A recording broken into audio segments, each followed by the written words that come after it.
not one, not two, but there are nine specialities in dentistry.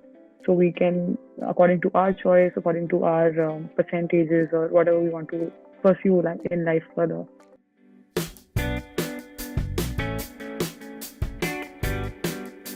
Endodontology as subject is, or endodontist when you become one, is one of those nine specialities. So we basically deal with as the name suggests, it's something inside. So we deal with all the fillings or all the stuff that goes inside the tooth, if I may say, as a layman. So I don't know if many of us would have gotten those toothaches, and then we would have gone to our nearby dentist and they would have suggested to go for a RCT. So RCT stands for root canal treatment.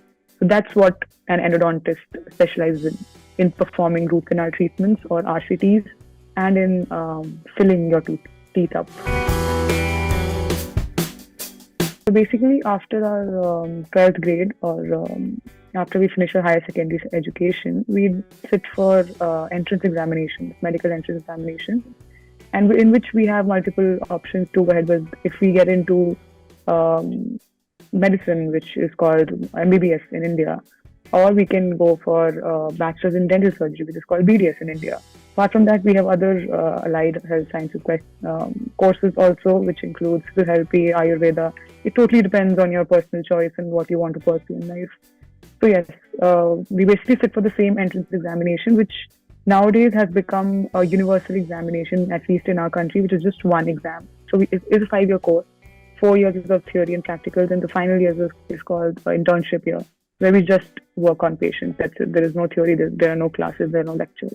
One thing that definitely is seen, I wouldn't say it's much of a problem in India, but yes, abroad, it is very strange that students over there don't, I repeat, they don't go for masters. And this is something that it's not something that I've only heard. I have actually talked to those students. I had the opportunity to go for a Boston exchange program back from in my BDS days. We had Manipal College of Dental Sciences has been ranked NIRF 1 for more than a couple of years now. I feel this year it was Savita Dental College that took over. So again, we have a plethora of colleges, private universities, if I may talk about. Karnataka somehow seems to have really nice colleges, and the quality of education and the faculty per se, the faculty pool is, I feel, really great. And also, as I talked about Savita, even Chennai for that matter has really great colleges. So a lot of universities or colleges have this certain, what should I say, it is not a scholarship per se, but they do give certain percentage of the fee as a relief. So if you score a certain number of, if your marks lie in a certain grade or a certain percentage, so you can avail those opportunities. Probably when you're making your choice of colleges, stipend can play a role in case you are coming from not so comfortable financial background, because if you're able to probably survive yourself or sustain yourself for those 3 years without probably asking a helping hand from your parents back home, that is also something that can really affect your decision making when it comes to a university or a college. If you're already thinking about going for masters and you've made up your mind that you want to do a particular specialization, so I would suggest immediately after doing your bachelor's, you can probably apply for something known as advanced standing. So that is a way of, this I'm talking about the United States, where so every country has their own way of getting international dentists to come and practice. When it comes to my work, the kind of work that I do, I feel something known as patience, which I'm sure that you might have developed during your 8 years of study, because that itself takes a toll on your patience, and at the end of the day, you do realize what patience is and how you should have this quality. Also, I feel discipline. Discipline is something that is really essential for you to sustain yourself in this really daunting and sometimes a very hectic profession, I would say, because sitting at one position from morning 9 to evening 7 or 6, depends on which how you want to work it out. But it's something that really takes a lot of patience and a lot of discipline for you to come every day. And probably, I'm talking about people who wish to pursue their career as a clinician, especially for a thing called out of the box thinking. That is again something that I've realized really helps me out in some of my cases and some of my procedures that I'm doing, because end of the day, the tooth is it's a very small place to work into. It's not a human body, it's not your limb, or it's not your thorax that you have the entire table for you to work and you can just work. And it's not a macro thing, it's a micro thing. And then in that tooth you do have a couple of roots, and in those roots you may have a couple of canals. So to work it out all and to deliver a successful treatment outcome to the patient, you do need an out of box thinking. And sometimes our human anatomy, it is so weird, and we just keep on finding new stuff every day, and no books can ever cover what all you can actually uh, you know uh, imagine to have in this human body. And especially tooth, it's a wonderland, if for an endodontologist, if I would say. Right. So again, I think I would like to divide it into two. Like, if you are Yes. a full-time clinician, your day would probably look a little different from a person if he's into academics, if he's an academician. Right. So what do I mean when I say a full-time clinician? So basically, after your master's, you've got an opportunity to work at a clinic, or you've got an opportunity to open your own clinic. I mean, a lot of us do that as well. So in case you're spending most of your day in a clinic and just treating patients, seeing patients in and out. So that is a day of a clinician. I would say initially a lot of us do tend to work a 9-hour day or a 10-hour day. Hours day would consist of seeing patients, probably doing their intra checkup, and then if whatever pain or problem they've come to us with, probably treating that. A clinician's day mostly focuses on treating external patients, treating patients who have come up with a certain problem, and you're just going out treating them. Apart from that, a lot of clinicians are involved in uh, what I say is they do deliver courses online or offline. If we come to academics, again, this route would probably involve you to, after your master's degree, to just go into probably apply to a dental college or a university and get a job over there and start working as a researcher. Depends on the university which you have enrolled yourself into, or start working as an academician, or in other words, just start working as a teacher, if I would say.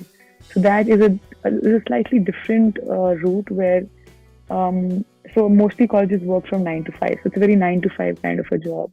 You go in the morning, you sit in the clinic or the hospital which is attached to the college. We take a couple of lectures in the morning, and it usually consists of half day taking lectures and half day teaching students on patients or on mannequins or on models of how to um, start with the different steps of endodontics or root canal treatment.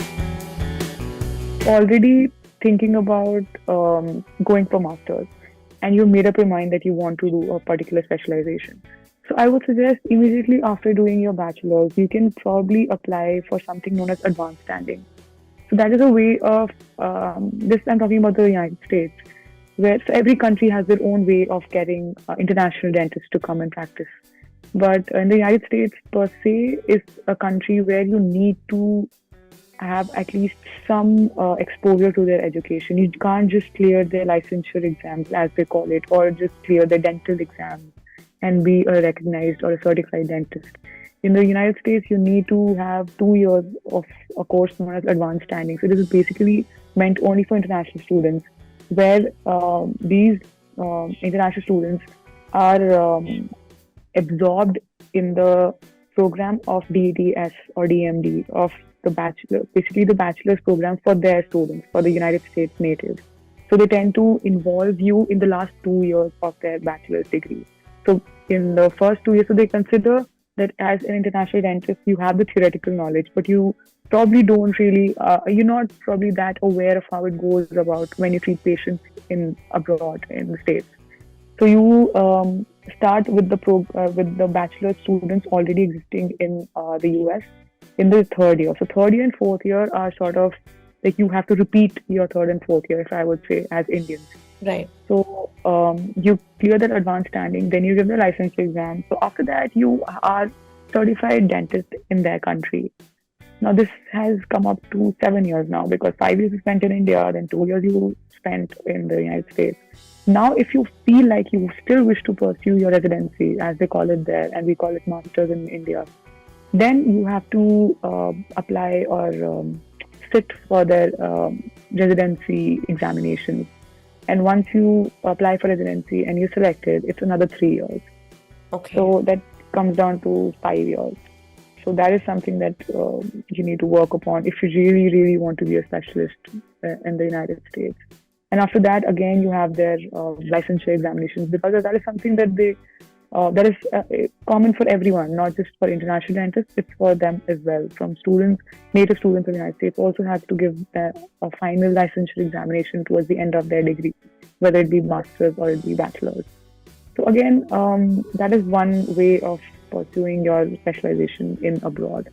Also, if you have already completed your specialization or your master's program in India and you wish to still um, practice as a specialist in the United States, you again have to probably go for the advanced standing route and then followed by specialization, or you can directly go for the residency programs.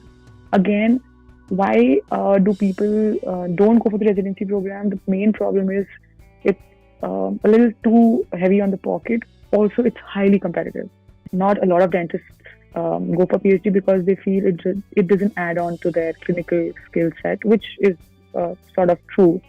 However, if you just, as I said, for the love of the subject, if you really want to study more in depth and in detail, and you just love reading a lot, then there's another way where you can pursue PhD. Again, PhD can be pursued in India. There are some really good colleges which can support you in your PhD, or you can take it up abroad as well.